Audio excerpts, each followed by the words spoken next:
আল্লাহর নবীর এক সাহাবী যার নাম ছিল দাহিয়াতুল কলব, যার মাঝে মাঝে চেহারার রূপ ধারণ করে হযরতে জিবরিল আলাইহিস সালাম আমার নবীর কাছে কোরআনের ওহী নাযিল করতেন। জোরে বলেন সুবহানাল্লাহ। ও মুসলমান, একটু ভালো করে কান লাগা শুনেন। আল্লাহ রাসূলের সাহাবী হযরতে দাহিয়াতুল কলব রাদিয়াল্লাহু তাআলা আনহু এমন একজন সাহাবী আল্লাহ রাসূলের দরবারে এসে বলে, ইয়া রাসূলুল্লাহ, ইয়া হাবিবাল্লাহ। ও মা বোনেরা, ভালো করে গভীর মনোযোগ দিয়ে আলোচনাটা শুনেন। যুবক ভাই, মুসলমান ভাইয়েরা একটু গভীর মনোযোগ দিয়ে শুনেন। আশা করি চোখের পানি রাখতে পারবেন না। আল্লাহ রাসূলের সাহাবী দাহিয়াতুল কলব রাদিয়াল্লাহু তাআলা আনহু আল্লাহর নবীর কাছে এসে বলেন, ইয়া রাসূলুল্লাহ, ইয়া হাবিবাল্লাহ, আমি এমন একজন পাপিষ্ট মানুষ, আমি এমন একজন নিকৃষ্ট মানুষ, আমি এমন একজন গুনাহগার মানুষ, আমি এমন একটা অপকর্ম করেছি, অন্যায় করেছি, আমার আল্লাহ কি আমাকে মাফ করবেন? আমার নবী সান্ত্বনার বাণী দিয়ে বলেন, ও আমার সাহাবী, ও আমার সাহাবী রে, ও আমার সাহাবী, কি এমন পাপ কাজ করেছো, কি এমন নিকৃষ্ট কাজ করেছো, কি এমন অন্যায় করেছো যে আমার আল্লাহ তাআলা তোমাকে মাফ করবে না? ও রে সাহাবী, তুমি শুনে রাখো, ও রে সাহাবী, তুমি শুনে রাখো, আমি আল্লাহর পক্ষ থেকে পয়গম্বর এসেছি, আমাকে আল্লাহ রাব্বুল আলামিন বার্তা দিয়েছেন, কুল ইয়া ইবাদিয়াল্লাযীনা আসরাফু আলা আনফুসিহিম লা তাকুনাতু মির রাহমাতিল্লাহ ইন্নাল্লাহা ইয়াগফিরুয যুনুবা জামিআ ইন্নাহু হুয়াল গফুরুর রহিম।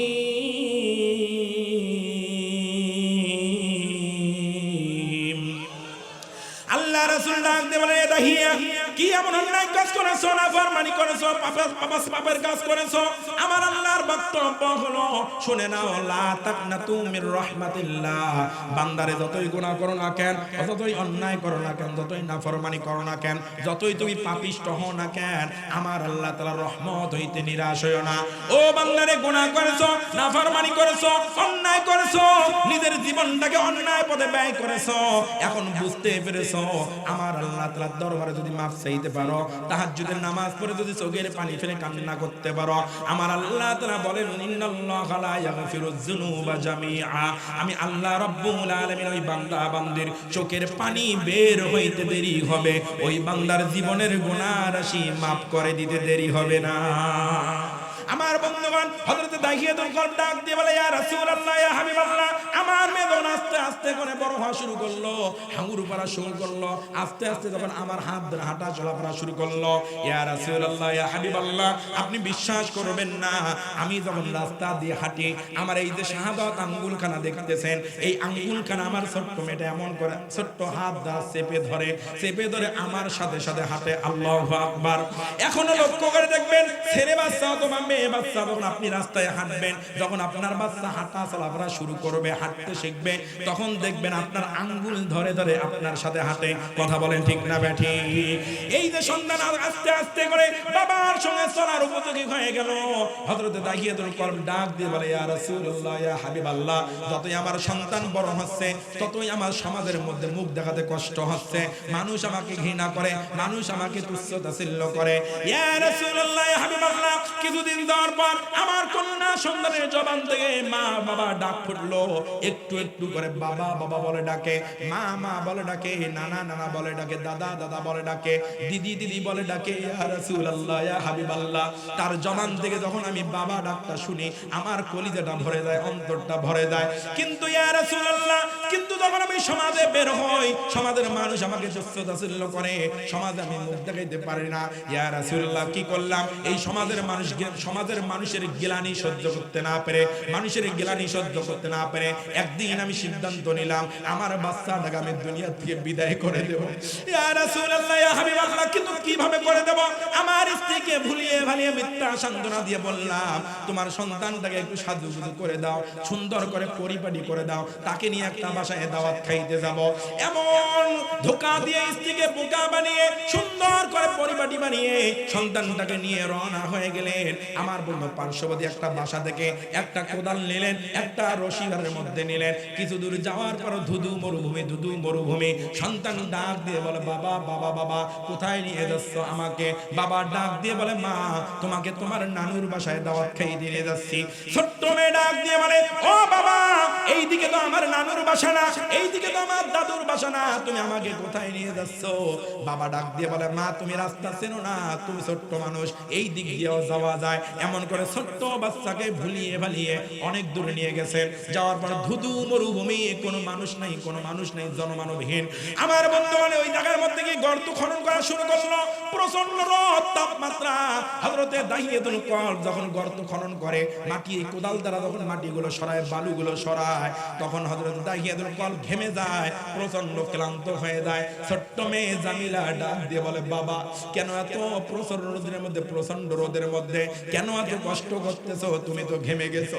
ছোট্ট মেয়ে ডাক দিয়ে বলে, বাবা তোমাকে আর কষ্ট করতে হবে না, আমার কাছে একটু আসো।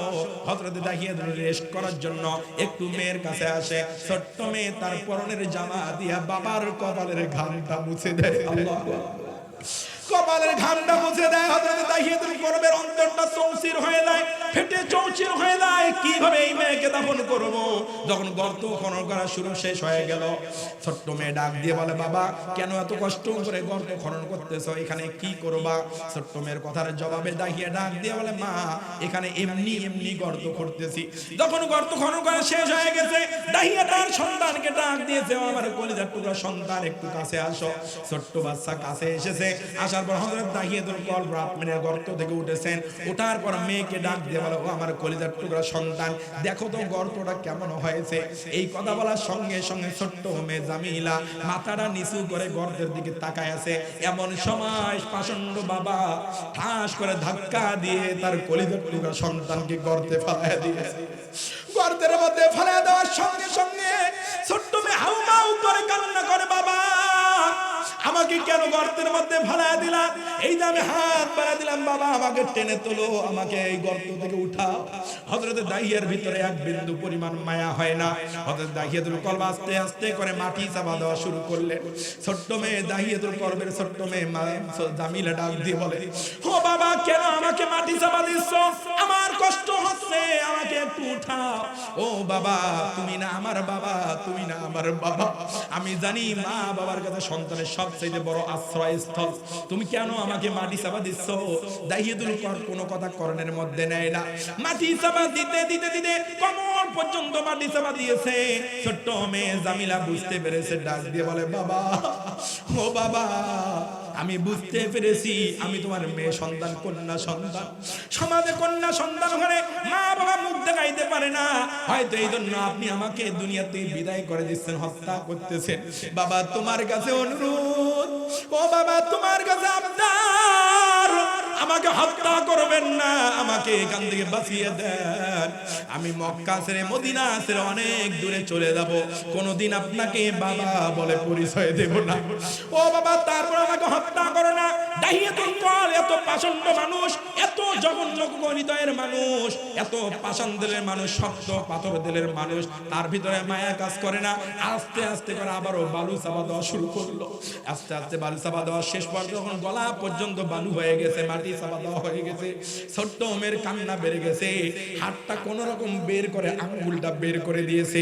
যেই আঙ্গুলটা ধরে বাবার হাত ধরে হাঁটতো, আল্লাহু আকবার, ডাক দিয়ে বলে, বাবা আমার হাতটা টেনে উঠাও, এই গর্তের মধ্যে আমার কষ্ট হচ্ছে, বাবা না জানি আমি কখন মারা যাই, বাবা আমাকে টেনে তোলো, আমাকে হত্যা করিও না। পাষণ্ড বাবা দাহিয়া তার এক বিন্দু পরিমাণ মায়া হয় না। মেয়ের যখন কথাবার্তা বেশি হয়ে যায়, মাথার মধ্যে প্রচন্ড রাগ উঠে যায়, কেন বারবার মেয়ে বলতেছে আমাকে বাঁচাও বাঁচাও। হযরতে দাহিয়া লক্ষ্য করতে গিয়ে পাশে একটা পাথর, এই পাথরটা শর্ট করে দৌড়ে এনে আনার পরে হযরতে দাহিয়া চাই নাই চিন্তা নাই, যত উপরে হাত উঠেছে ওই পাথরটা তার মেয়ের কোমল মাথার মধ্যে ঠাস করে ফেলে দিয়েছে। মাথা ছোট্ট বাচ্চা, ছোট্ট মাথা ঠাস করে পাথরের আঘাতে ফিনকি দিয়ে ফেটে গিয়ে রক্ত বের হয়ে গেছে। রক্তগুলো গলে গলে মুখ বেয়ে বেয়ে পড়ে, চোখ বেয়ে বেয়ে পড়ে। ছোট্ট মেয়ে হাতটা বার করে এই হাত দিয়ে একবার কপাল মুছে, একবার ঠোঁট মুছে, একবার রক্ত মুছে ডাক দিয়ে বলে, বাবা আমাকে বাঁচাও, আমাকে মেরে ফেলো না, বাবা কি করেছে, কাছে গিয়েছে, যাওয়ার পর ফট করে ছোট্ট মেয়ে রক্ত মাখা হাত দিয়ে বাবার আঙ্গুলটা চেপে ধরেছে। ওই যে ছোটবেলায় বাবার আঙ্গুল ধরে ধরে হেঁটেছিল রাস্তায়, এই হাতটা ধরেছে। হযরত দাহিয়া সাক্ষী দেয়, ইয়া রাসূলুল্লাহ, আমার ছোট্ট মেয়ের পবিত্র রক্তের মাধ্যমে আমার হাতটা যখন চেপে ধরেছে, এই রক্তের কারণে আমার আঙ্গুলটা জমাট বেঁধে গেছে। ইয়া রাসূলুল্লাহ, আমি লড়াইতে পারি না। তারপর দেখলাম আস্তে আস্তে রক্তের পরিমাণ বেশি হয়ে গেল। হঠাৎ করে লক্ষ্য করে দেখি আমার মেয়ে আর কোনো কথা কয় না। আমার মেয়ে আর আগের মতো কথা বলে না, বাবা বলে ডাকে না। আমি একটু ভালো করে তার কাছে কানটা লাগাই নিয়ে গেলাম, দেখলাম আমার মেয়ে আর কোনো কথা কয় না। আমি জোর করে তার হাত থেকে আমার আঙ্গুল খানা টান দিয়া ছুটাইয়া দিলাম।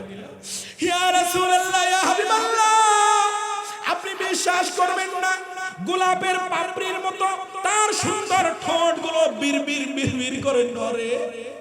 আমি বাবা হয়ে মনে করলাম আমার মেয়ে তো জবান দিয়ে কথা বলে না, ঠোঁটটা নড়তেছে, না জানি আমার মেয়ে কি জানি বলতেছে।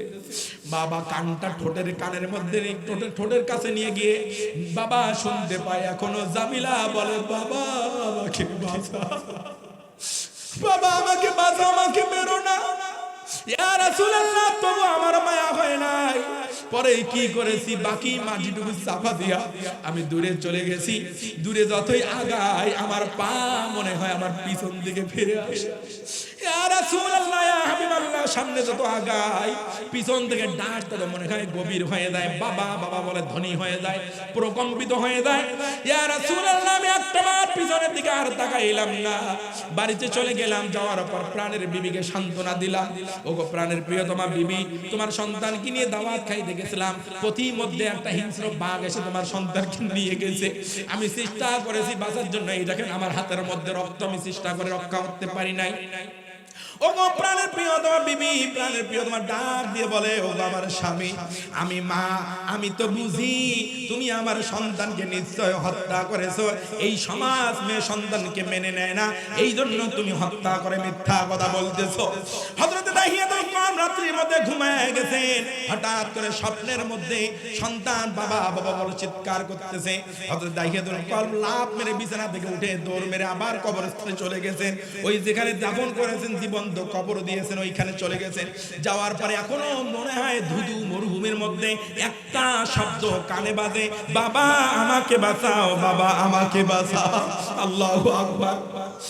ছোট্ট মেয়ের এই গানের ধ্বনি সহ্য করতে না পেরে হযরত দাহিয়াতুল কওম ছুটে গেলেন আল্লাহর নবীর দরবারে, ডাক দিয়ে বলেন, ইয়া রাসূলুল্লাহ, ইয়া হাবিবাল্লাহ, আমার এই মেয়েটাকে আমি এমন ভাবে জীবন্ত ভাবে এত শক্ত ভাবে পাষাণ ভাবে তাকে হত্যা করেছি, আমার আল্লাহ কি আমাকে ক্ষমা করবেন?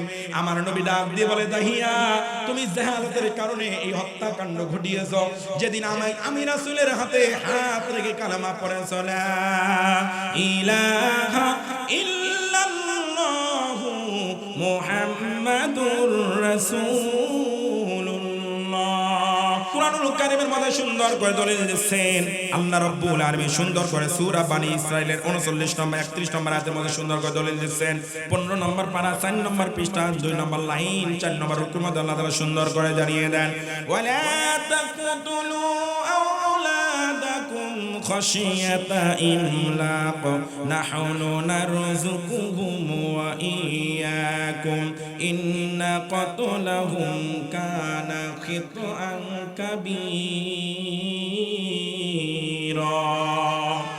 আল্লাহ রাব্বুল আলামিন বলেন, ওয়ালা তাকতুলু আওলাদাকুম খাশিয়াতা ইমলাক, ও দুনিয়ার মানুষ, ও পিতা মাতা, শুনে রাখো, তোমাদের সন্তানদেরকে হত্যা করিও না, তোমার সন্তানদেরকে মেরে ফেলিও না। কেন মেরে ফেলবা? অধিকাংশ মানুষের মনের মধ্যে ভয় হয়, অধিকাংশ মানুষের মনের মধ্যে টেন্ডেন্সি কাজ করে, খাশিয়াতা ইমলাক নাহনু নারযুকুহুম ওয়া ইয়্যাকুম, আমরা তাদেরকে খাইতে দেব কেমনে, আমরা তাদেরকে পড়তে দেব কেমনে, তার পোশাক দেব কিভাবে, তার খাবারের ব্যবস্থা করব কিভাবে, লেখাপড়া করাবো কিভাবে, চিকিৎসা দেব কিভাবে, এমন চিন্তা ভাবনা করে। দেখবেন অধিকাংশ ফ্যামিলির মধ্যে, পরিবারের মধ্যে স্ত্রীর গর্ভে যখন সন্তান আসে, এই সন্তানটাকে তারা নষ্ট করার পরিকল্পনা করে। 1 মাস 2 মাস অতিবাহিত হওয়ার পর আমার আপনার মায়ের গর্ভে যখন সন্তানটা আসে, সন্তান যখন কনসেপ্ট হয়ে যায়, অধিকাংশ পুরুষ এবং মহিলা, স্বামী এবং স্ত্রী দেখবেন তারা চিন্তা ভাবনা করে 2টা সন্তান আছে, আর সন্তান নেওয়ার দরকার নাই। এই যে সন্তানটা এসেছে, এই সন্তানটাকে ওষুধ সেবন করে নষ্ট করে ফেলো, অ্যাবর্শন করে নষ্ট করে ফেলো, ওষুধ খেয়ে নষ্ট করে ফেলো। এমন পরিবার আমাদের সমাজে বলেন তো আছে না নাই? একটু আওয়াজ জানা আছে না নাই? এই আলোচনা অনেক বক্তা করে না, কিন্তু আমি রাশিদুল ইসলাম বাস্তবমুখী কিছু আলোচনা করি। আজকে ভালো করে কান লাগা শুনে যান। আল্লাহ রাব্বুল আলামিন স্পষ্টভাবে হুঁশিয়ারি সংকেত দিচ্ছেন, ওয়ালা তাকতুলু, খবরদার খবরদার হত্যা করিও না তোমার সন্তানদেরকে। ওয়ালা তাকতুলু আওলাদাকুম খাশিয়াতা ইমলাক, তোমার সন্তানদেরকে হত্যা করিও না, মেরে ফেলিও না। নাহনু নারযুকুহুম ওয়া ইয়াকুম ইয়াকুম, এই ভয়ে তাদেরকে হত্যা করো না। তাদেরকে খাইতে দিতে হবে, তাদেরকে পড়তে দিতে হবে, চিকিৎসা দিতে হবে, বাসস্থান দিতে হবে, কাপড় চোপড় দিতে হবে, ভরণ পোষণ দিতে হবে। এই ভয়ে বান্দা তুমি তাদেরকে হত্যা করো না। কেন? আমি আল্লাহ রাব্বুল আলামিন হলাম উত্তম রেজেক দাতা। ওই বান্দার রেজেক আমি আল্লাহ তাআলা নিজেই সৃষ্টি করে রেখেছি। জোরে বলেন সুবহানাল্লাহ। এমন পরিবার আছে, এমন শ্বশুর শাশুড়ি আছে, তারা দেখবেন অনেক সময় বলে কেবলমাত্র আমার ছেলে বিবাহ করলো, কেবলমাত্র আমার মেয়ে বিবাহ বন্ধনে আবদ্ধ হলো, এখন বাচ্চা নেওয়ার দরকার নাই। যে বাচ্চাটা এসেছে নষ্ট করে ফেলাও। এখনো স্বাবলম্বী হতে পারো নাই, এখনো নিজের পায়ে নিজে দাঁড়াইতে পারো নাই, এখনো এস্টাবলিশ হইতে পারো নাই। সুতরাং এখনো একটা চাকরি বাকরি হয় নাই, এখনো একটা কর্ম হয় নাই, একটা চাকরি বাকরি হোক, তারপর বাচ্চা কাচ্চা নিও। এই যে এরকম করে দেখবেন অধিক সময় বাচ্চাগুলো যে কনসেপ্ট হয়, এই বাচ্চাগুলোকে ওষুধ সেবন করে আমার বন্ধন ডেলিভারি করে নষ্ট করে ফেলে। কথা বলেন ঠিক না ব্যাঠিক? ও মুসলমান, আজকে কোরআন হাতে নিয়ে বলে দেয়, যেই সমস্ত মানুষগুলো সন্তানদেরকে হত্যা করতেছে, আসামির কাঠগড়ায় দাঁড়ানোর জন্য প্রস্তুত হয়ে যান। কিয়ামতের ময়দানে এই বাচ্চা আল্লাহর দরবার আপনার আমার বিরুদ্ধে, হত্যার বিরুদ্ধে, হত্যাকারীর বিরুদ্ধে মামলা দায়ের করবে, হত্যা মামলা দায়ের করবে। আল্লাহ রাব্বুল আলামিন দরবারে কাঠগড়ায় দাঁড়িয়ে বলবে, ও আল্লাহ, আমার কি এমন অপরাধ ছিল? ও আমার আল্লাহ, কি আমার অপরাধ ছিল? আমাকে কেন বাবা ডাক থেকে বঞ্চিত করা হয়েছে? আমাকে কেন মা ডাক থেকে বঞ্চিত করা হয়েছে? আমাকে কেন দাদা দাদি, নানা নানি, খালা খালু, ফুফা ফুফি, এই সমস্ত আদর ডাক থেকে বঞ্চিত করা হয়েছে?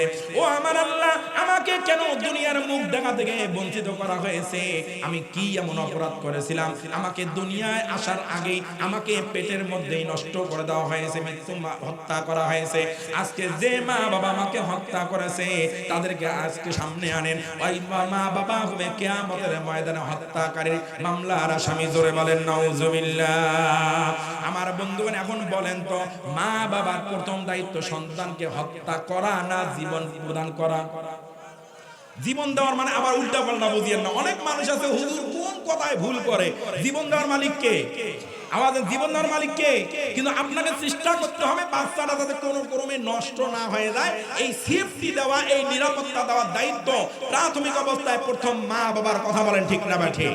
কিন্তু আজকে আমরা এটা করি না। অধিকাংশ পরিবার থেকে বাচ্চাগুলোকে নষ্ট করে দেওয়া হয়, অথচ তাকিয়ে দেখেন কত মানুষ একটা বাচ্চার জন্য হাহাকার করে, লক্ষ লক্ষ কোটি কোটি টাকা খরচ করতে রাজি, কিন্তু তারপরও তারা বাচ্চা পায় না। এমন পরিবার আছে না নাই? আছে। ও যুবক ভাইয়েরা, মুসলমান মা বোনেরা, খবরদার, সন্তান পেটে আসলে, গর্ভে আসলে, কনসেপ্ট হয়ে গেলে খবরদার এই সন্তানকে আর নষ্ট করবেন না। তার রিজিকের দায়িত্ব নিয়েছেন কে? আল্লাহ রাব্বুল আলামিন কোরআন কারীমের মধ্যে বলেন, ওয়া মা মিন দাব্বাতিন ফিল আরদি ইল্লা আলাল্লাহি রিজকুহা। ও দুনিয়ার মানুষ রে, আমি আল্লাহ রাব্বুল আলামিন এমন একজন রব, তামাম গোটা পৃথিবীতে এমন কোন বিচরণশীল প্রাণী নাই, এমন কোন বিচরণশীল বস্তু নাই যার রিজিকের দায়িত্ব আমি আল্লাহ রাব্বুল আলামিন নিজ হাতে নেই নাই। জোরে বলেন সুবহানাল্লাহ। আমার বন্ধু, তাহলে এক নম্বর মা বাবার দায়িত্ব কর্তব্য হলো সন্তানের জীবনের নিরাপত্তা দেওয়া, সন্তানকে সেফটি দেওয়া, দুনিয়ার জমিনে আসতে তাকে মুখ দেখানোর সুযোগ করে দেওয়া। মনে রাখবেন, সর্বপ্রথম এই জন্ম নিয়ন্ত্রণ পদ্ধতি চালু করেছিল মিস্টার ফিরাউন। কথা বলেন ঠিক না বাকি? এই মিস্টার ফিরাউন জন্ম নিবন্ধন জন্ম নিয়ন্ত্রণ পদ্ধতি চালু করে সে বলেছিল মুসাকে ঠেকাও, মুসাকে আসতে দেওয়া যাবে না, কারণ সে জেনেছিল মুসা যদি আসতে পারে আর মুসা যদি আসে তার অবৈধ ক্ষমতার মসনদ ভেঙে তছনছ হয়ে যাবে। এই জন্য নারী পুরুষ স্বামী স্ত্রী মিলামেশা থেকে এই সর্বপ্রথম আলাদা করে দিয়েছিল মিস্টার ফিরাউন। কথা বলে ঠিক না ব্যাঠে? এখন সেই ফিরাউনের উত্তরসূরি আমাদের সমাজে আছে না নাই? এরা সুকৌশলে কাজ করে। আমার নবী বললেন তোমরা যত পারো আমার উম্মত বৃদ্ধি করো, আমার উম্মতের সংখ্যা বাড়াও। আর এরা স্লোগান দেয় দুটি সন্তানের বেশি নয় একটি হলে। মুসলমান আমার কথা বুঝতেছেন? এরা স্লোগান দেয় দুটি সন্তানের বেশি নয় একটি হলে ভালো হয়। কিছুদিন পর আবার এরা স্লোগান বলবে না হলেই ভালো হয়। কথা বলেন না কেন? দুটি সন্তানের বেশি নয় একটি হলে ভালো হয়। কিছুদিন পর বলবে না এত ঝামেলার দরকার নাই, তাকে খাদ্য দিতে হবে, পোশাক দিতে হবে, চিকিৎসা দিতে হবে, লালন পালন করতে হবে, অনেক ঝামেলা, না হলেই ভালো হয়। যা আছি তাই ভালো আছি। কথা বলে ঠিক না ব্যাঠে? এই সমস্ত মানুষের ফাঁদে, এই সমস্ত এনজিওদের ফাঁদে, ফিরাউনের উত্তরসূরিদের ফাঁদে আমরা কোন মুসলমান কখনো পা দেব? আল্লাহ এই জাতিকে হেফাজত করে বলেন আল্লাহুম্মা আমিন। আমার বন্ধুগণ, 2 নম্বর দায়িত্ব কর্তব্য বলবো, সন্তানের প্রতি মা বাবার দায়িত্ব কর্তব্য কয়টি? সবাই বলো কয়টি? 1 নম্বর সন্তানের জীবনের নিরাপত্তা দাও। 2 নম্বর, ভালো করে কান লাগা শোনেন, এই 2 নম্বরে কিন্তু অনেকের গায়ে আগুন লাগবে, বাস্তবের সাথে মিলে যাবে। তারপর তো আমি কোরআন থেকে হক কথা বলা বন্ধ করতে পারি না। কথা বলেন। 2 নম্বর দায়িত্ব কর্তব্য হলো মা বাবা নিজে জাহান্নাম থেকে বাঁচবে, তার সন্তানকে জাহান্নাম থেকে বাঁচাবে। তার মানে নিজে জাহান্নামে যাওয়ার মতো কোনো কাজ করবে না। তার নিজের আহাল তথা নিজের সন্তান, নিজের স্ত্রী, নিজের বোন, নিজের মা, নিজের বাবা, একদা নিজের পরিবারকে জাহান্নামে যাওয়ার মতো কোনো কাজে লিপ্ত হতে দিবে। এক কথায় তার নিজের সন্তানকে জাহান্নাম থেকে বাঁচানোর চেষ্টা করবে, নিজে জাহান্নাম থেকে বাঁচার চেষ্টা করবে। বক্তব্য কার? আল্লাহ রাব্বুল আলামিন বলেন, ভালো করে কান লাগা শুনেন। আল্লাহ রাব্বুল আলামিন সুন্দর করে কোরআনুল কারীমের মধ্যে দলিল দিয়েছেন। সূরা তাহরিমের 6 নম্বর আয়াত, 28 নম্বর পারা, 19 নম্বর পৃষ্ঠা, 13 নম্বর লাইন, 1 নম্বর রুকুর মধ্যে আল্লাহ তাআলা সুন্দর করে জানিয়ে দেন, ইয়া আইয়ুহাল্লাযীনা আমানু কু আনফুসাকুম ওয়া আহলিকুম নারা ওয়াকুদুহান নাসু ওয়াল হিজারাতু আলাইহা মালাইকাতুন গিলাযুন শিদাদুন লা ইয়াসুনাল্লাহা মা আমারাহুম ওয়া ইয়াফআলুনা মা ইউমারুন।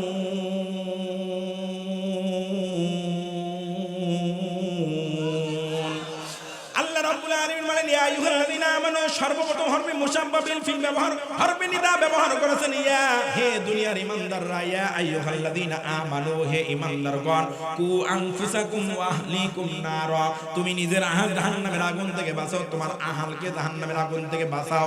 এই আহালের ব্যাখ্যা তাফসীরকারগণ বিভিন্ন ভাবে অর্থ করেছেন। আমার বন্ধু, তার মধ্যে সর্বোত্তম আহালের ব্যাখ্যা হলো 3টা। আওয়াজ দিয়ে বলেন কয়টা?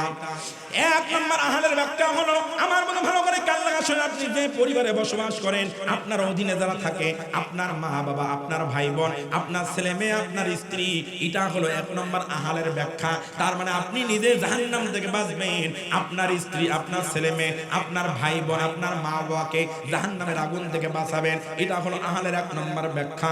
2 নম্বর আহালের ব্যাখ্যা হলো, আপনি যে সমাজের মধ্যে বসবাস করেন, সেই সমাজের মধ্যে আপনার যে আত্মীয় স্বজন আছে, বন্ধু বান্ধব আছে, আপনাদের রিলেটিভ আছে, আপনার নিকটতম আত্মীয়, দূরতম আত্মীয় যারা আছে, যাদের সঙ্গে আপনার ওঠা বসা, এই তাদেরকেও আপনি জাহান্নামের আগুন থেকে বাঁচাবেন। 3 নম্বর আহালের ব্যাখ্যা হলো, আপনি যে প্রতিষ্ঠানে চাকরি করেন, যাদের সাথে লেখাপড়া করেন, যাদের সঙ্গে ব্যবসা করেন, বাণিজ্য করেন, দূর অনেক দেশে, অনেক বিদেশে, অনেক বাহিরে, অনেক দূর দূরান্তে আপনি চাকরি করেন, ব্যবসা বাণিজ্য করেন, সেখানকার আপনি মালিক, সেখানকার আপনি প্রতিষ্ঠাতা, আপনার আন্ডারে যত কর্মচারী থাকবে, আপনার অফিসের মধ্যে যত কর্মচারী থাকবে, সকলকে জাহান্নাম থেকে আগুন থেকে আপনি নিচে বাঁচাবেন, আপনিও জাহান্নামের আগুন থেকে বাঁচবেন। জোরে বলেন সুবহানাল্লাহ। কিন্তু আজকে আপনি আমি নিজে মা বাবা হয়ে জাহান্নামের আগুন থেকে বাঁচানোর চেষ্টা তো করি না। নিজের সন্তানকে কেমনে জাহান্নামের আগুন থেকে বাঁচাবো, তার কারণ হলো নিজেরাই নামাজ পড়ি না। সন্তানকে নামাজের কথা কেমনে বলবো? নিজেরা নেশা জাতীয় দ্রব্য ছাড়তে পারলাম না, নিজেরাই এখনো সিগারেট খাই, এখনো গুল খাই, গাঁজা খাই, মদ খাই, ইয়াবা খাই। এখন আমার সন্তানকে কেমনে করে এই সমস্ত খাওয়া থেকে বিরত রাখবো, এই জন্য পারি না। এমন মা বাবা সমাজে আছে না নাই? আছে। নিজে নামাজ পড়ে না, সন্তানকে দাওয়াত দিবে কেমনে নামাজের? নিজে নেশা করে, নিজে নেশা জাতীয় দ্রব্য খায়, সন্তানকে নিষেধ করবে কেমনে? কিন্তু এমন মা বাবা আছে, ব্যাকুল মা বাবা, গর্ধব মা বাবা, নিজের ছেলে অথবা মেয়ের কাছ থেকে আমার দিকে তাকান, সুন্নতে নমরুদ সিগারেট লাগায় নেয়। কথা বলেন, কথা বলেন। আছে না? বলে এ বল্টু, বালিশের তলে সিগারেট আছে, ধরে নিয়ে আয়। ছেলে যায় বালিশ তলটা দিয়ে সিগারেটের প্যাকেট বের করে, গ্যাস লাইট দিয়া অথবা চুলের মধ্যে আগুন লাগায়া ধরে বাপকে দেয়। আর বাপ ছেলের সামনে এইরকম করে এমন টান টানে, সুখ টান টানে, উপর পাশে ধোয়া ছাড়ি দিয়ে দেখে কতদূর গেল। কথা বলেন। এই আল্লাহর কসম করি মুসলমান কোরআন হাতে নিয়ে বলে যায়, যে মা বাবা, যে বাবা নিজের সন্তানের কাছে সিগারেট ধরিয়ে নেয়, নিজের সন্তানের কাছে গুলের প্যাকেট নিয়ে আসে, নিজের সন্তানের সামনে ইয়াবা খায়, মদ খায়, গাঁজা খায়, আল্লাহর কসম কয়েকদিন পরে ওই মা বাবার সামনে নিশাজাতীয় দ্রব্য সন্তান খাবে। ওই ছেলে, ওই সন্তান নিজেই সিগারেট খাবে, নিজেই মদ খাবে, গাঁজা খাবে। এটাই স্বাভাবিক। আওয়াজ দিয়ে বলেন ঠিক না বাঠে? কিন্তু আপনি মা বাবা হয়ে ব্যাককের মতো কাজ করেন, নিজের ছেলের কাছ থেকে আপনি সিগারেট ধরায় নেন। এমন মা বাবা, ব্যাককল মা বাবা আছে না নাই? কথা বলতে আছে না নাই? নিজে নামাজ পড়েন না, ছেলেকে নামাজি বানাইতে পারলেন না। এমন মা আছে নিজে পর্দা করে না, টেডি যুগের টেডি মা, মেয়েটাকেও বানাইছে টেডি যুগের টেডি মেয়ে। কথা বলেন ঠিক না ব্যাঠে? নিজে পর্দাটাকেও পর্দায় রাখতে চায় না। নিজে যখন মার্কেটে যায়, অর্ধ উলঙ্গ ভাবে পাতলা শাড়ি যেগুলো, সেগুলো পরে মার্কেটে যায়, নিজের মেয়েটাকেও এমন ফ্যাশনে তৈরি করে। কথা বলেন ঠিক না ব্যাঠে? এমন মা বাবা আছে না নাই? কথা বলতে আছে না নাই? আজকে ওর দেখবেন যত বড় লোক, যে যত বড় লোক, তার পরনের কাপড় তত পাতলা। কথা বলেন না কেন? যে যত বড় লোক, তার মেয়ে দেখবেন, ছেলে মেয়ে দেখবেন জামা কাপড় তত আটো সাটো। রাস্তায় বের হওয়া যায় না, বের হলে দেখবেন একটু একটু করে জামা পরে, এই পাশে হালে এই পাশে বের হয়, এই পাশে হালে এই পাশে বের হয়। ছেলে মেয়ে যখন হুজুর দেখে, সাধারণ মানুষ দেখলে টানে না, কয় এটা তো দেখে, দেখুক। একটু হুজুর দেখলে লজ্জা পায়, তখন দেখবেন এই পাশে টানে, এই পাশে ওঠে, এই পাশে টানে, এই পাশে ওঠে। কথা বলেন না কেন? এমন আছে না নাই? তাহলে মা বাবা নিজের জাহান্নাম থেকে বাঁচতে হবে, সন্তানকে জাহান্নামের আগুন থেকে বাঁচাতে হবে। আর এইরকম দায়িত্ব পালন করি না বিধায় আজকে সন্তান মা বাবাকে মারপিট করে, সন্তান মা বাবাকে হত্যা করে। আওয়াজ দিয়ে বলেন ঠিক না বাঠে? ও মুসলমান, একটা হৃদয় বিদারক ঘটনা আপনারা শুনলে আশ্চর্য হবে। হয়তো অনেকে বিশ্বাস করবেন না, অনেকে হয়তো প্রশ্ন করতে পারেন যে হুজুর, মাদ্রাসা পড়ার পরেও, বাপ একজন প্রিন্সিপাল হওয়ার পরেও, মাওলানা হওয়ার পরেও তার ছেলে এমন করলো, তাহলে হুজুর আমরা যাব কোথায়? আসলে এমনটা ভাবার কোনো সুযোগ নাই। হাতে গোনা দুই একটা কখনো উদাহরণ হতে পারে না। আওয়াজ দিয়ে বলেন ঠিক না বাঠে? আপনারা ফেসবুক, ইউটিউব, ইন্টারনেট দেখেছেন, গতকাল ভাইরাল ইস্যু বগুড়া দুপচাচিয়ার ঘটনা। তার বাবা একজন মাদ্রাসার ভাইস প্রিন্সিপাল দায়িত্বে আছেন, মাওলানা আজিজুর রহমান। তার তিনজন ছেলে মেয়ে, দুইটা ছেলে মেয়ে ঢাকায় থাকে। ছোট ছেলে বাসায় থেকে লেখাপড়া করে, ছোট ছেলেটার নাম হলো সাদ বিন আজিজুর রহমান। এই কুলাঙ্গার সন্তান কি করলো? তার অবৈধ প্রেমের সম্পর্ক রয়েছে অন্য একটা মেয়ের সাথে। জোরে বলেন নাউজুবিল্লাহ।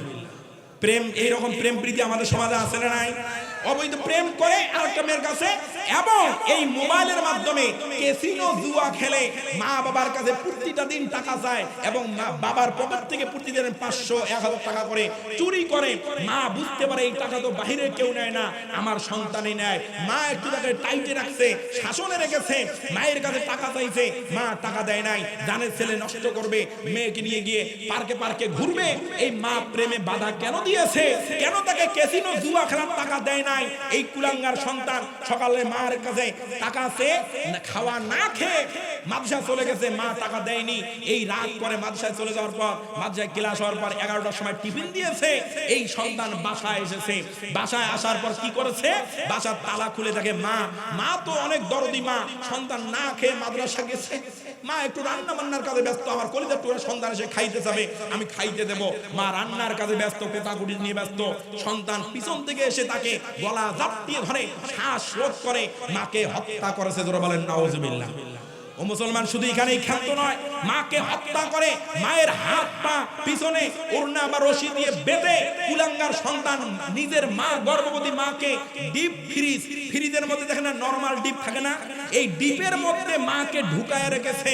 এখন এটাকে ধামাচাপা দেওয়ার জন্য কি করেছে, একটা বড় কুঠার এবং হাতুড়ি নিয়ে বিভিন্ন আসবাবপত্র ভেঙে আলমারি ছুটাইয়া ওটাকে ক্ষতবিক্ষত করে সে ফেসবুকে স্ট্যাটাস দিয়েছে যে আমার বাসায় ডাকাতের হানা দিয়েছে, ডাকাত আক্রমণ করেছে, ডাকাতরা ভাঙচুর করে লুটপাট করে নিয়ে গেছে, আমার মাকে পাওয়া যাচ্ছে না, হয়তো আমার মাকে মেরে ফেলেছে।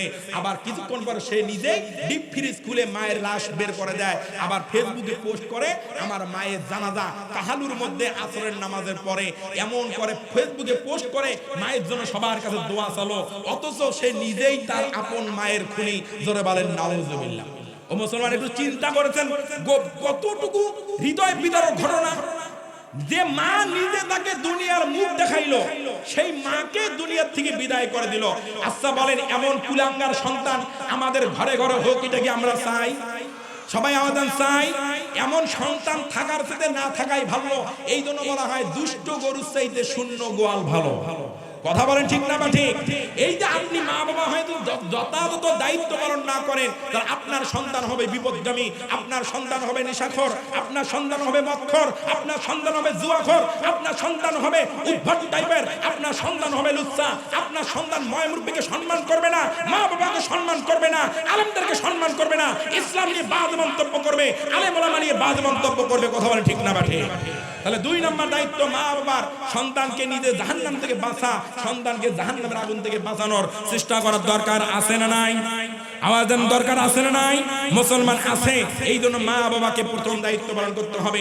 এই সন্তান যারা হত্যা করে, যে সমস্ত সন্তান, আজকে যে জাহিলিয়াতের যুগকেও আমরা হার মানিয়েছি। কথা বলেন ঠিক না বা ঠিক? জাহিলিয়াতের যুগে মানুষ না বোঝার কারণে, বর্বরতার কারণে সন্তানগুলোকে, মেয়ে সন্তানগুলোকে হত্যা করত, কিন্তু এখন তো জাহিলিয়াতের যুগ নাই, কিন্তু এখনো যারা হত্যা করে এরা বুঝাচ্ছে বর্তমান আমাদের জামানা আয়ামে জাহিলিয়াতের চাইতে নিকৃষ্ট পর্যায়ে চলে গেছে। আওয়াজ দিয়ে বলেন ঠিক না বা ঠিক? জাহিলিয়াতের যুগে মানুষ না জেনে করেছে, কন্যা সন্তান জন্ম নিলে মা বাবা সমাজে মুখ দেখাইতে পারতো না, লজ্জা শরমে সমাজ তাকে বয়কট করতো। এই জন্য না বুঝে কন্যা সন্তানগুলোকে হত্যা করেছে। তার একটা হৃদয় বিদারক ঘটনা, আল্লাহর নবীর এক সাহাবী যার নাম ছিল দাহিয়াতুল কলব, যার মাঝে মাঝে চেহারার রূপ ধারণ করে হযরতে জিবরিল আলাইহিস সালাম আমার নবীর কাছে কোরআনের ওহী নাযিল করতেন। জোরে বলেন সুবহানাল্লাহ। ও মুসলমান, একটু ভালো করে কান লাগা শুনেন। আল্লাহ রাসূলের সাহাবী হযরত দাহিয়াতুল কলব রাদিয়াল্লাহু তাআলা আনহু এমন একজন সাহাবী আল্লাহ রাসূলের দরবারে এসে বলে, ইয়া রাসূলুল্লাহ, ইয়া হাবিবাল্লাহ। ও মা বোনেরা, ভালো করে গভীর মনোযোগ দিয়ে আলোচনাটা শুনেন। যুবক ভাই, মুসলমান ভাইরা, একটু গভীর মনোযোগ দিয়ে শুনেন। আশা করি চোখের পানি রাখতে পারবেন না। আল্লাহ রাসূলের সাহাবী দাহিয়াতুল কলব রাদিয়াল্লাহু তাআলা আনহু আল্লাহ নবীর কাছে এসে বলেন, ইয়া রাসূলুল্লাহ, ইয়া হাবিবাল্লাহ, আমি এমন একজন পাপিষ্ট মানুষ, আমি এমন একজন নিকৃষ্ট মানুষ, আমি এমন একজন গুনাহগার মানুষ, আমি এমন একটা অপকর্ম করেছি, অন্যায় করেছি, আমার আল্লাহ কি আমাকে মাফ করবেন? আমার নবী সান্ত্বনার বাণী দিয়ে বলেন, ও আমার সাহাবী, ও আমার সাহাবী রে, ও আমার সাহাবী, কি এমন পাপ কাজ করেছো, কি এমন নিকৃষ্ট কাজ করেছো, কি এমন অন্যায় করেছো যে আমার আল্লাহ তাআলা তোমাকে মাফ করবে না? ও রে সাহাবী, তুমি শুনে রাখো, ও রে সাহাবী, তুমি শুনে রাখো, আমি আল্লাহর পক্ষ থেকে পয়গম্বর এসেছি, আমাকে আল্লাহ রাব্বুল আলামিন বার্তা দিয়েছেন, কুল ইয়া ইবাদিয়াল্লাযীনা আসরাফু আলা আনফুসিহিম লা তাকুনাতু মির রাহমাতিল্লাহ ইন্নাল্লাহা ইয়াগফিরুয যুনুবা জামিআ ইন্নাহু হুয়াল গফুরুর রহিম।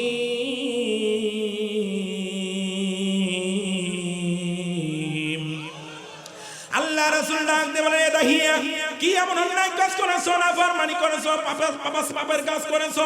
আমার আল্লাহর বক্তব্য হলো, শুনে নাও, লা তাকনাতু মির রাহমাতিল্লাহ। বান্দারে যতই গুনাহ করো না কেন, যতই অন্যায় করো না কেন, যতই নাফরমানি করো না কেন, যতই তুমি পাপিষ্ট হও না কেন, আমার আল্লাহ তাআলার রহমত হইতে নিরাশ হইও না। ও বান্দারে, গুনাহ করেছো, নাফরমানি করেছো, অন্যায় করেছো, নিজের জীবনটাকে অন্যায় পথে ব্যয় করেছো, এখন বুঝতে পেরেছো আমার আল্লাহ তাআলা দরবারে যদি মাফ চাইতে পারো, তাহাজ্জুদের নামাজ পড়ে যদি চোখের পানি ফেলে কান্না করতে পারো, আমার আল্লাহ তাআলা বলেন ইন্নাল্লাহা লা ইয়াগফিরুয যুনুবা জামিআ, আমি আল্লাহ রাব্বুল আলামিন ওই বান্দা বান্দির চোখের পানি বের হইতে দেরি হবে, ওই বান্দার জীবনের গুনাহ রাশি মাফ করে দিতে দেরি হবে না। জোরে বলেন সুবহানাল্লাহ। ইন্নাহু হুয়াল গফুরুর রহিম, কারণ নিশ্চয় আমি আল্লাহ অত্যন্ত দয়ালু এবং ক্ষমাশীল, আমি আল্লাহ রাব্বুল আলামিন ক্ষমা করে দেব। তারপর দাহিয়া বলে ইয়া রাসূলুল্লাহ, ইয়া হাবিবাল্লাহ, না না না না, আমার তারপরও কেন জানি আমার মন বলে আমাকে আল্লাহ ক্ষমা করবে না। আমার নবী ডাক দিয়ে বলে দাহিয়া, কি এমন অন্যায় কাজ করেছো, কি এমন পাপ কাজ করেছো যার কারণে তোমাকে আল্লাহ মাফ করবে না, আমাকে একটু খুলে বলো। হযরত দাহিয়াতুল কলব ডাক দিয়ে বলে ইয়া রাসূলুল্লাহ, ইয়া হাবিবাল্লাহ, আমি যে ঘটনাটা বলবো এটা শুনে আপনি হয়তো স্থির থাকতে পারবেন না, আপনার যে অন্তর নরম মন, আপনি হয়তো কান্না করে ফেলবেন। আমার নবী ডাক দিয়ে বলে দাহিয়া বলো বলো বলো। আমার নবী শোনার সঙ্গে সঙ্গে দাহিয়া ডাক দিয়ে বলে ইয়া রাসূলুল্লাহ, যখন আমি ইসলাম গ্রহণ করি নাই, যখন আমি ইসলামের বাইরে ছিলাম, ইসলামের আলো আমার ভিতরে প্রবেশ করে নাই, আমি যখন জাহিলিয়াতের যুগের মধ্যে ছিলাম, আমার ঘরে একটা ফুটফুটে কন্যা সন্তান জন্ম নিয়েছিল। এই কন্যা সন্তানটা এত সুন্দর দেখতে, এত চাঁদের মতো উজ্জ্বল, এত সুশ্রী, এত বিউটিফুল, এত বিউটিনেস, এত সুন্দর দেখতে। ইয়া রাসূলুল্লাহ, আমি একবার আকাশের দিকে তাকাই, আমার একবার মেয়ের দিকে তাকাই, মনে হচ্ছে আকাশের পূর্ণিমার চাঁদ আমার কোলে ধরা দিয়েছে। জোরে বলেন সুবহানাল্লাহ। ইয়া রাসূলুল্লাহ, এত সুন্দর, এত সুশ্রী, তার নাম আমি নিজে রাখলাম সুন্দর যে মুগ্ধ হয়ে, তার নামটা আমি রাখলাম জামিলা। জামিলা শব্দের অর্থই হলো সুন্দর। জোরে বলেন সুবহানাল্লাহ। ইয়া রাসূলুল্লাহ, আমার কন্যা সন্তানের নাম রাখলাম জামিলা। কিছুদিন যাওয়ার পর যখন আমার মেয়ে আস্তে আস্তে বড় হওয়া শুরু করলো, এই সমাজের মানুষের কাছে যখন আমি ঘৃণার পাত্র হয়ে গেলাম, সমাজের মধ্যে ছড়িয়ে গেল দাহিয়ার ঘরের মধ্যে একটা মেয়ে সন্তান আছে, কন্যা সন্তান আছে, এই দাহিয়াকে সমাজ থেকে বয়কট করতে হবে। সেদিনই আমার আল্লাহ তাআলা তোমার জীবনের গুনাহ রাশি মাফ করে দিয়েছেন। জোরে বলেন সুবহানাল্লাহ। তবে দাহিয়া শোনো, যেই কন্যা সন্তান জন্মের কারণে সমাজের মধ্যে মুখ দেখাইতে পারত না, জীবন্ত কবর দিতে, আমি সেই নবী এসেছি নারীদেরকে সম্মান দেওয়ার জন্য, মেয়ে সন্তানদের অধিকার আদায় করার জন্য। এরে দাহিয়া শুনে রাখো, আমি রাসূল পবিত্র জবানিতে ঘোষণা করলাম যে মুসলমানের ঘরের মধ্যে একটা মেয়ে সন্তান জন্মগ্রহণ করবে, যার ঘরের মধ্যে একটা কন্যা সন্তান থাকবে, ওই কন্যা সন্তানটাকে যদি মা বাবা সুন্দরভাবে লেখাপড়া করে মানুষের মতো মানুষ করে, সুন্দর যদি দিনদার পাত্রের কাছে পাত্রস্থ করতে পারে, আমি রাসূল ঘোষণা করে দিলাম ওই মা বাবা একটা জান্নাতের অধিকারী। জোরে বলেন সুবহানাল্লাহ। সাহাবী জিজ্ঞেস করেন ইয়া রাসূলুল্লাহ, যদি দুইটা কন্যা সন্তান হয়, আল্লাহ রাসূল বলেন ওই মা বাবার জন্য দুইটা জান্নাত। যদি সাহাবী জিজ্ঞেস করেন যদি তিনটা মেয়ে হয়, আল্লাহ রাসূল বলেন ওই মা বাবা হলো তিনটা জান্নাতের অধিকারী। তার মানে যতটা মেয়ে হবে ততটা জান্নাতের অধিকারী মা বাবা। জোরে বলেন সুবহানাল্লাহ। অথচ সেই নবী আমার সম্মান দিলেন, মা বোনদের ইজ্জত সম্মান দিলেন, অধিকার দিলেন। অথচ আজকে আমাদের সমাজে এখনো কিছু জালেমের বাচ্চা আছে, যদি পরিবারে মেয়ে সন্তান জন্ম হয়, কন্যা সন্তান জন্ম হয়, ওর দেখবেন বেজায় মন খারাপ। কথা বলেন। আর যদি ছেলে সন্তান হয়, মিষ্টি বিতরণ করে, লোকে পাড়ার লোককে দাওয়াত করে খাওয়ায়। আর যদি মেয়ে সন্তান হয়, মুখটা বোসা করে, থতমা করে, মাথাটা নিচু করে হাতে লোক ডাক দিয়ে বলে ভাই কি হয়েছে, কয় ভাই কইেন না, এটাও মেয়ে। কথা বলেন। এইরকম করে মন খারাপ করে। অথচ গরু যদি দামনা বাছুর হয়, গরু যদি বকনা বাছুর হয়, খুব খুশি। কথা বলেন না কেন? ঘরে মেয়ে জন্ম হলে খুশি হয় না, কিন্তু বলদের বাচ্চা বলদ, জালেমের বাচ্চা জালেম, কত বড় বেঈমান, কত বড় কঠোর।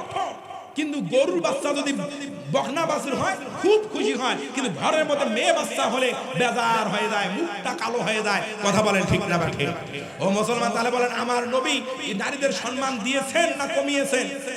আওয়াজ কমিয়েছেন না দিয়েছেন? দিয়েছেন। এই জন্য মা বোন যারা আছেন, যারা মা বাবা আছেন, কন্যা সন্তান জন্মগ্রহণ করলে, ঘরে সন্তান জন্ম হলে কখনো মন খারাপ করবেন না। আল্লাহ রাসূল বলেছেন যেই ঘরে কন্যা সন্তান জন্ম হয় প্রথম, ওই মা বাবা হলো সৌভাগ্যবান মা বাবা। জোরে বলেন আল্লাহু আকবার। তাহলে বলেন প্রত্যেকটা সন্তানের প্রতি মা বাবার দায়িত্ব কর্তব্য কয়টি? আওয়াজের কয়টি? 9টি। 2 নম্বর, নিজে জাহান্নাম থেকে বাঁচবে, সন্তানকে জাহান্নামের আগুন থেকেও বাঁচাবে। এটা মা বাবার প্রতি কয় নম্বর দায়িত্ব কর্তব্য? দুই নম্বর দায়িত্ব কর্তব্য, 3 নম্বর দায়িত্ব হলো সন্তানদের নেক হয়, সন্তানদের ভালো হয়, সন্তানদের ভদ্র হয়, সন্তানদের আদব বলা হয়, সন্তানদের চক্ষু শীতলকারী সন্তান হয়, সন্তানদের ময় মুরব্বীকে সম্মান করে, সন্তানদের মা বাবাকে শ্রদ্ধা করে, সন্তানদের মা বাবার কথা অনুযায়ী চলে, সন্তানদের আলেম হয়, সন্তানদের নেককার সন্তান হয়, চক্ষু শীতলকারী সন্তান হয়। এই জন্য আল্লাহর দরবারে দোয়া করতে হবে। এটা হলো 3 নম্বর দায়িত্ব। জোরে বলেন আল্লাহু আকবার।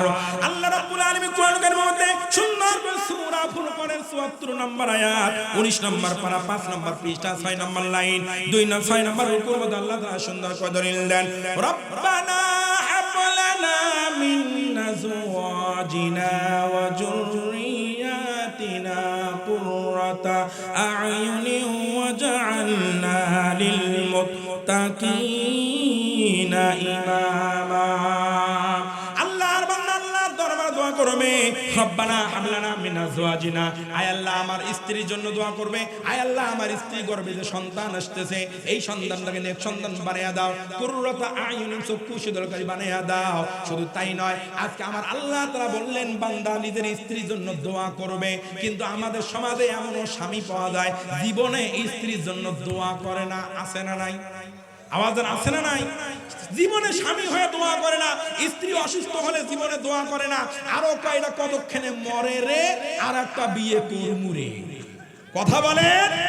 আর যদি স্বামী অসুস্থ হয়, অনেক মা আছে, অনেক বোন আছে, তারা দেখবেন নফল রোজা মান্যত করে, আল্লাহর দরবারে দোয়া করে, আল্লাহ আমার স্বামীটারে তুমি হায়াত দারাজ করে দাও, তাড়াতাড়ি সুস্থ করে দাও। আর স্বামীরা দোয়া করে কতক্ষণে মরে রে। কথা বলেন। এমন স্বামী আছে না নাই? এমন করা যাবে। আল্লাহ বলতেছেন রব্বানা হাবলানা মিন আজওয়াজিনা, স্ত্রীর জন্য আল্লাহ তাআলা দোয়া করতে বলেছেন, দোয়া শিক্ষা দিয়েছেন। জাতির পিতা মিল্লাত আবিকুম ইব্রাহিম ওয়া সাম্মাকুমুল মুসলিমিন, জাতির পিতা হযরত ইব্রাহিম আলাইহিস সালাতু ওয়াস সালাম সন্তানদের নেক হয় এইজন্য দোয়া শিক্ষা দিয়েছেন, রব্বি হাবলি মিনাস সালিহিন, আয় আল্লাহ আমার সন্তানটাকে সালিহিনদের অন্তর্ভুক্ত করো, নেককারদের অন্তর্ভুক্ত করো, আদবওয়ালাদের অন্তর্ভুক্ত করো। জোরে বলুন আল্লাহু আকবার। তাহলে সন্তানদেরকে আদবওয়ালা, সন্তানদেরকে নেককার বানানোর জন্য মা বাবাকে আল্লাহর দরবারে দোয়া করার দরকার আছে না নাই? আওয়াজের দরকার আছে না নাই? আছে। যারা এই মা বাবার দোয়া করে না, এই সন্তানগুলো হয় বিপদগামী, আর এই সন্তানগুলো হয় ইসলাম বিদ্বেষী, কোরআন বিদ্বেষী, আলেম বিদ্বেষী। এই সন্তানগুলো হয় আলেমদের বিপরীতে এগেইনস্টে দাঁড়ায়। কথা বলেন ঠিক না বা ঠিক? আজকে আমাদের সমাজে দেখেন যারাই আলেমদের দিকে বাঁকা চোখে তাকায়, আলেমদের সাথে বেয়াদবি করে, কোরআনের মাহফিলে বেয়াদবি করে, মসজিদের ইমামদের সাথে বেয়াদবি করে, ময় মুরব্বির সাথে বেয়াদবি করে, খোঁজ নিয়ে দেখবেন ওর মা বাবা তাকে আদব শিক্ষা দেয় নাই, ওর মা বাবার চরিত্র ভালো না। কথা বলে ঠিক না বা ঠিক? কারণ তারা এই জন্য আলেমদের বিরোধিতা করে। আর আজকে সমাজে একের পর এক অন্যায় অবিচার বেড়ে যাচ্ছে, এরা ইসলামের বিরুদ্ধাচরণ করেই যাচ্ছে। আমাদের সমাজে নতুন করে একটা দল বের হয়েছে, আগেও ছিল কিন্তু ইদানিং বেশি মাথা ফেলা দিয়েছে। সেই দলটার নাম হলো ইসকন। আওয়াজ দিয়ে বলেন কি নাম? সবাই বলেন মুসলমান নাম কি? ইসকন। আপনারা হয়তো জানেন না, ইসকন সম্পর্কে পরিচয় নাই আপনাদের কাছে। ভালো করে মুসলমান জেনে যান, ইসকন হলো তারা হিন্দু, খ্রিস্টান, বৌদ্ধ 3টা সম্প্রদায় মিলে ঐক্য হয়েছে। যারা আপনাদের কাছে জানতে চাই, বলেন এই দেশ 90% মুসলমানের দেশ, এই দেশে তারা হিন্দু, খ্রিস্টান, বৌদ্ধ 3টা গোষ্ঠী ঐক্যবদ্ধ হলো। আপনাদের কাছে জানতে চাই তারা কার বিরুদ্ধে ঐক্য হয়েছে? এই দেখেন বলতে পারে না কার বিরুদ্ধে? মুসলমানদের বিরুদ্ধে তারা ঐক্য হয়েছে, নাম দিয়েছে ইসকন। এই ইসকনের সদস্যগুলো একের পর এক আলেম বিদ্বেষী, কোরআন বিদ্বেষী, নবী বিদ্বেষী কথাবার্তা বলেই চলেছে। কথা বলেন ঠিক না বা ঠিক?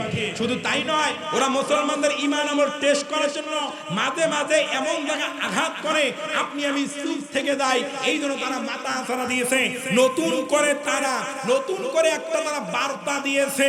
ওরা বলেছে ঢাকার জমিনে মুসলমানদের প্রাণ কেন্দ্র, মুসলমানদের জাতীয় মসজিদ বাইতুল মুকাররম মসজিদ নাকি ওদের ইসকন্দের নামের প্রাচীন রত্নগিরি মন্দিরের জায়গায় নাকি নির্মিত। জোরে বলেন নাউজুবিল্লাহ। ও মুসলমান, তারা কি মেসেজ দিচ্ছে জানেন? ওরা বলছে রামের প্রাচীন রত্নগিরি মন্দিরের জায়গায় নাকি বাইতুল মুকাররম মসজিদ অবস্থিত। তার মানে আপনাকে আমাকে মেসেজ দিচ্ছে ভারতের জমিনে মুসলমানদের প্রাণ কেন্দ্র 500 বছরের ঐতিহ্য আমার বন্ধুগণ বাবরি মসজিদ তারা ভেঙে দিয়ে রাম মন্দির নির্মাণ করেছে। ওরা মেসেজ দিচ্ছে, এসএমএস দিচ্ছে, সামনের দিনে ওরা ক্ষমতায় আসলে বাইতুল মুকাররম ভেঙে ওরা রামের মন্দির বানাবে। কথা বলেন ঠিক না বাঠে? এই সমস্ত কুলাঙ্গারদের উদ্দেশ্যে বলতে চাই, এটা ভারত নয়, এটা বাংলাদেশ। এটা ইন্ডিয়া নয়, এটা বাংলাদেশ। এটা রবীন্দ্রনাথ ঠাকুরের দেশ নয়, এটা শাহজালাল ইয়ামিনের দেশ। কথা বলেন ঠিক না বাঠে? সুতরাং এই দেশে থেকে যদি মসজিদ নিয়ে ষড়যন্ত্র করো, মাদ্রাসা নিয়ে ষড়যন্ত্র করো, আলেমদেরকে নিয়ে ষড়যন্ত্র করো, আল্লাহি তাল্লাহি বিল্লাহি আল্লাহর কসম করি কোরআন হাতে নিয়ে বলে দেয় প্রত্যেকটা মুসলমান কাফনের কাফন মাথায় বেঁধে রাজপথে নামবে, মা বাবাকে সন্তান হারা করবে, স্ত্রীকে স্বামী হারা করবে, সন্তানদেরকে পিতৃ হারা করবে। তারপরও এদের জায়গা বাংলাদেশে হবে না, এদেরকে মূলোৎপাটন করেই ছাড়ব। যদি জিহাদের ডাক আসে, কারা কারা দিয়েছেন দু হাত তুলে আমার আল্লাহ ডাকা।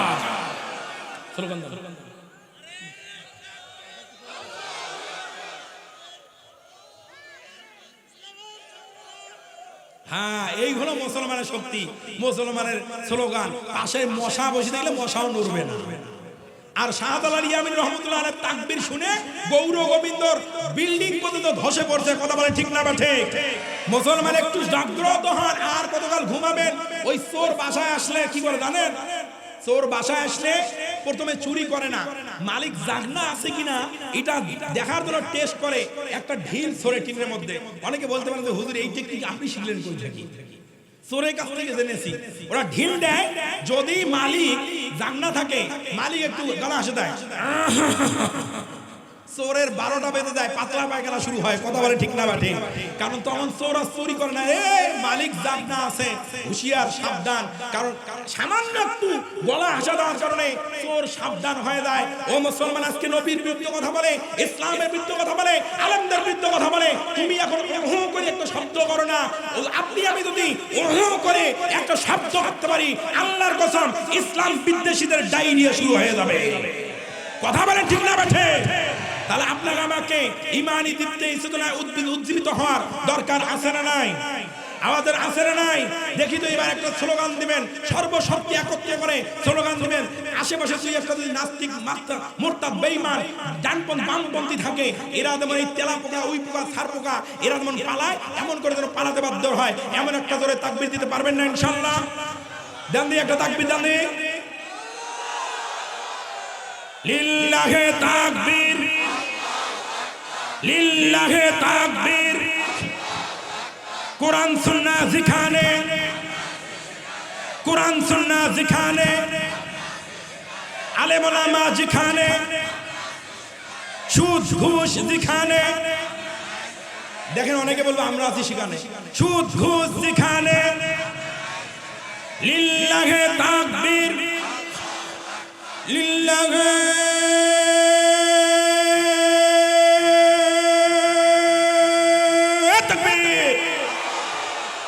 আল্লাহ কবুল করুন, আল্লাহুম্মা আমিন।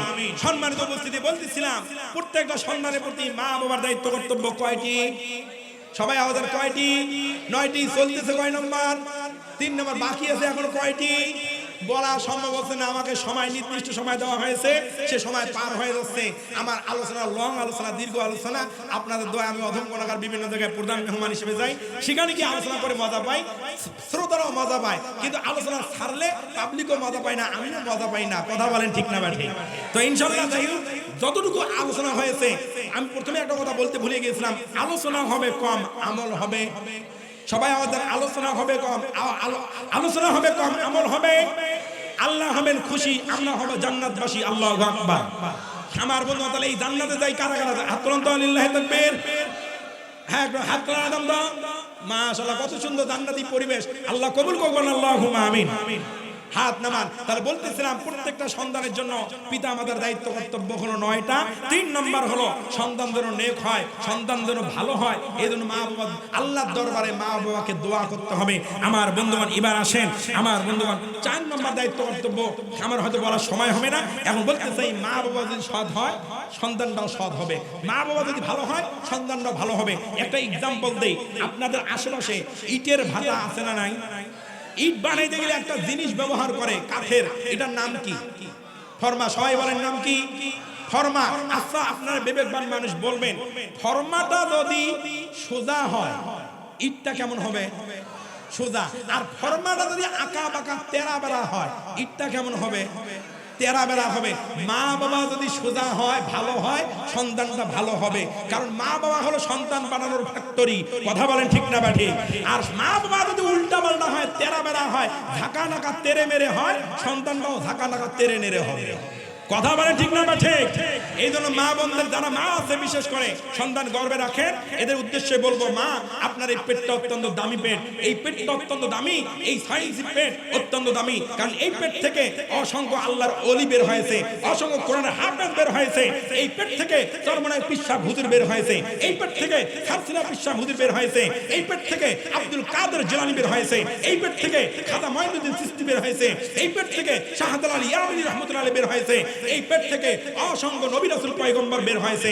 আবার এই পেটটা খারাপ হওয়ার কারণে এই পেট থেকে আবু জেহেল, আবু লাহাব, সাইবা, ওলীদ বিন মুগিরা, ডক্টর ইমরান, এই সুলতানা পারভিন, আমার বোন তসলিমা নাসরিনরাও বের হয়েছে।